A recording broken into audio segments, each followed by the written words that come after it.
Burundi, le gouvernement a imposé une contribution volontaire de la population pour financer les élections de 2020. Cette contribution, instituée par une ordonnance, est dénoncée par l'opposition comme un vol organisé. Au Mali, un incendie a ravagé lundi une partie du marché central de Bamako. Les flammes n'ont pas fait de victimes, mais on note d'importants dégâts estimés à plusieurs centaines de millions de francs CFA. Au Soudan du Sud, les combats entre les clans rivaux depuis une semaine ont fait plus de 170 morts et près de 200 blessés. Une information confirmée par les autorités locales de la région des Western Lake.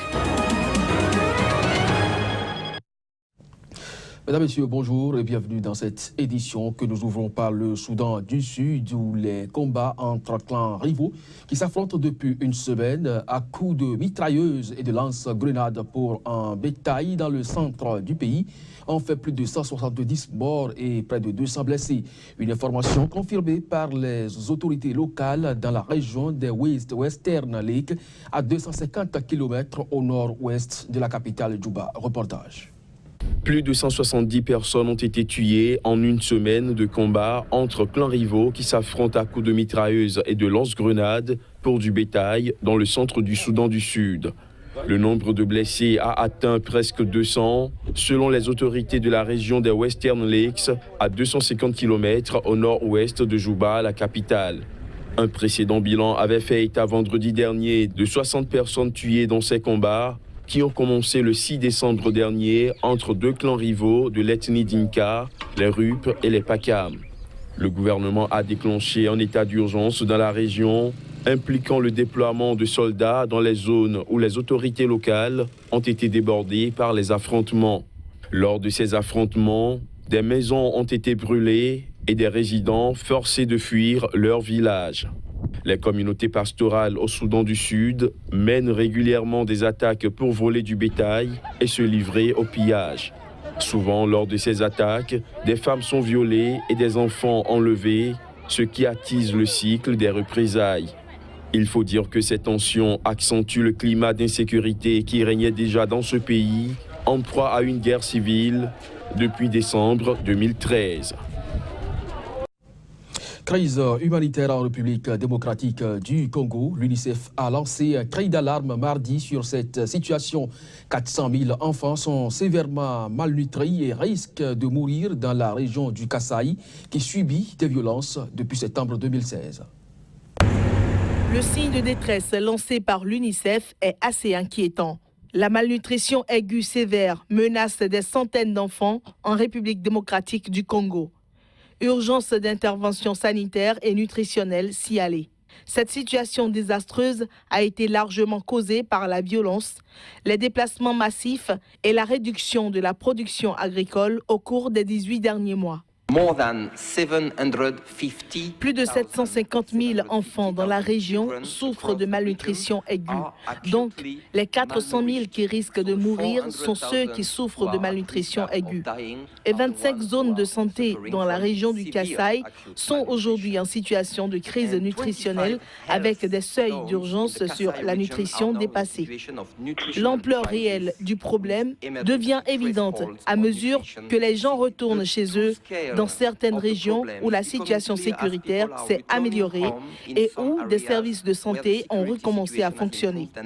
La violence et le déplacement de 1 million de personnes dans la région du Kasaï ont entraîné des pénuries alimentaires, les 2 tiers des ménages n'étant pas en mesure de cultiver leurs terres. L'insécurité alimentaire sévère affecte maintenant de grandes parties de la région et les conditions ne devraient pas s'améliorer avant juin 2018.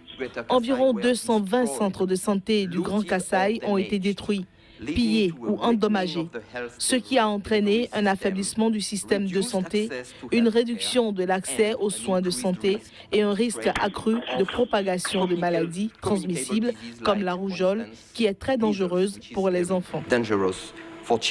Comme toutes les agences de l'ONU ou les grandes ONG, l'UNICEF déplore le sous-financement de ces interventions et affirme n'avoir reçu que 15% du financement nécessaire pour répondre aux besoins nutritionnels des enfants en 2017. Amnesty International a accusé mardi les gouvernements européens de complicité dans la détention des migrants dans des conditions épouvantables en Libye. L'organisation leur reproche notamment leur aide aux gardes-côtes libyens impliqués selon eux dans le trafic d'êtres humains. Plus de précisions à travers ces images. Selon Amnesty International, les gouvernements européens sont complices de la torture et des abus endurés par des dizaines de milliers de réfugiés et de migrants détenus par les autorités libyennes de l'immigration dans des conditions épouvantables en Libye. L'Organisation de défense des droits de l'homme, à travers un rapport, leur reproche notamment leur aide aux gardes-côtes libyens impliqués selon elle dans le trafic d'êtres humains. Selon Amnesty International, les gouvernements européens ont fourni notamment à la Libye leur assistance au département de lutte contre l'immigration clandestine qui gère les centres de détention en Libye et ont formé et fourni des équipements aux gardes-côtes libyens pour qu'ils interceptent les migrants en mer. Mais c'est sans penser aux conséquences pour les personnes bloquées en Libye. Des dizaines de milliers de personnes sont détenues indéfiniment dans des centres de détention surpeuplés où elles subissent des sévices systématiques. Appelant à la libération immédiate de tous les ressortissants étrangers détenus dans les centres de détention en Libye, Amnesty International appelle les gouvernements européens à repenser leur coopération avec la Libye en matière d'immigration et permettre aux personnes de se rendre en Europe par les voies légales. Au Burundi, le gouvernement a imposé une contribution volontaire aux populations pour financer les élections de 2020. Cette contribution, instituée par une ordonnance, est dénoncée par l'opposition comme un vol organisé. L'Observatoire de lutte contre la corruption et les malversations économiques Olcom, l'une des principales ONG burundaises, dénonce un impôt totalement injuste et illégal qui est tout sauf volontaire. Reportage. Une contribution volontaire de la population pour financer les élections de 2020, c'est la nouvelle mesure prise par le gouvernement burundais. Il s'agit d'une contribution instituée par une ordonnance ministérielle. Selon cette ordonnance, un paysan doit contribuer à hauteur de 2000 francs burundais par an et un étudiant ou un élève du secondaire en âge de voter, 1000 francs burundais par an. Les fonctionnaires seront prélevés chaque mois pendant 2 ans à la source selon leurs revenus. Pour la troisième catégorie dénommée autres, qui comprend notamment ceux qui travaillent dans le privé, les ONG, les confessions religieuses ou la diaspora burundaise, leur contribution sera guidée par leur propre volonté et par le sens patriotique de chaque contributeur. L'opposition qui dénonce cette nouvelle contribution parle d'un vol organisé. L'Observatoire de lutte contre la corruption et les malversations économiques Olcom, une des principales ONG burundaises militant pour une bonne gouvernance, a dénoncé un véritable impôt totalement injuste et illégal qui est tout sauf volontaire.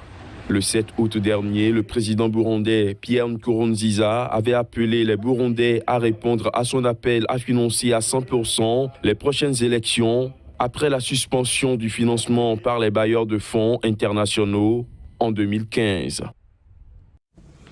Au Mali, un incendie a ravagé lundi une partie du marché central de Bamako. Les flammes n'ont pas fait de victimes, mais en outre d'importants dégâts estimés à plusieurs centaines de millions de francs CFA. Les causes du sinistre n'étaient pas connues dans l'immédiat, mais les autorités locales ont évoqué la piste criminelle. Reportage.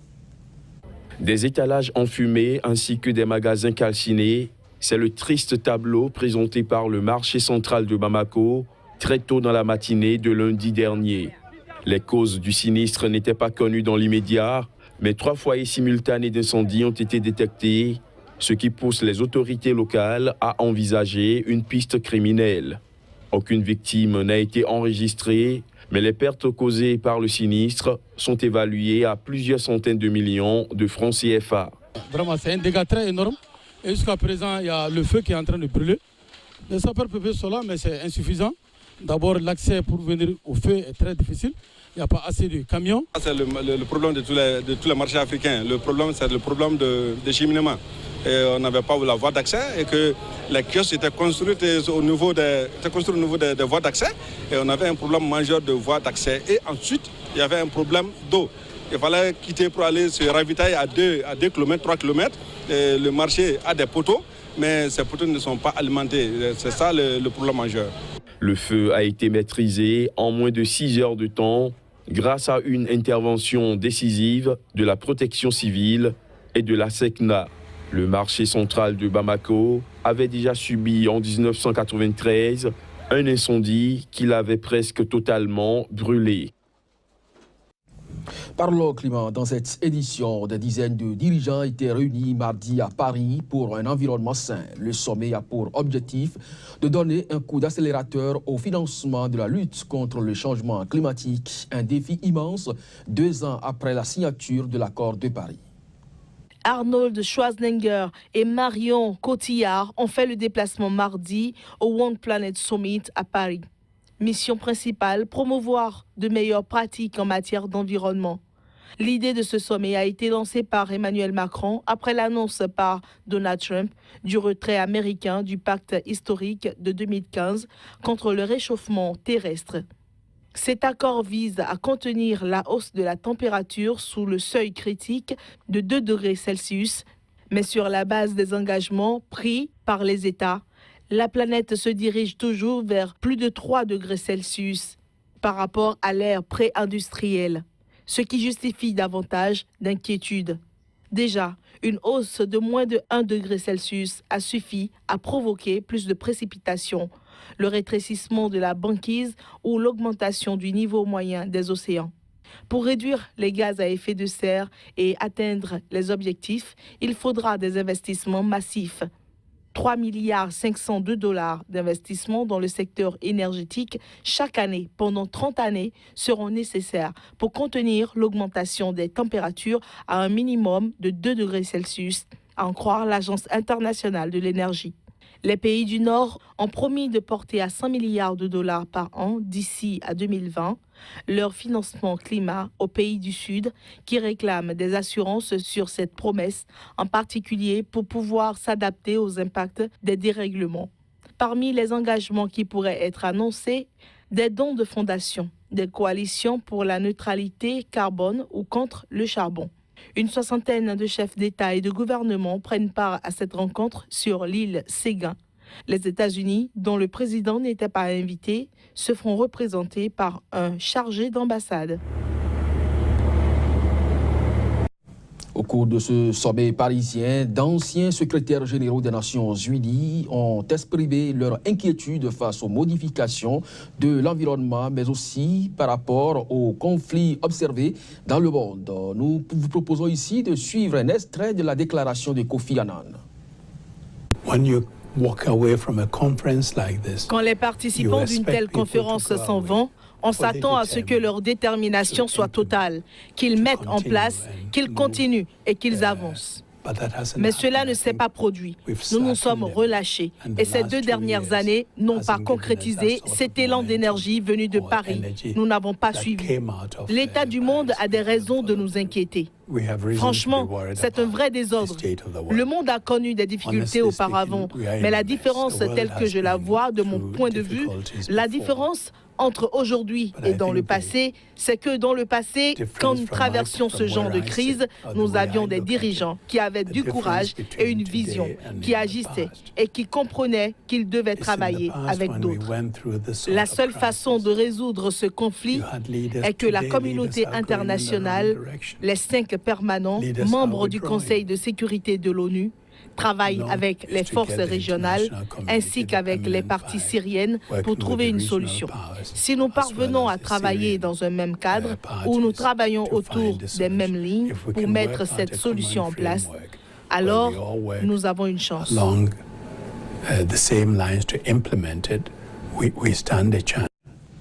C'est la fin de cette édition. Merci à vous de nous avoir suivis. L'actualité revient dans quelques instants sur Stika. À chacun et à tous, bonne journée.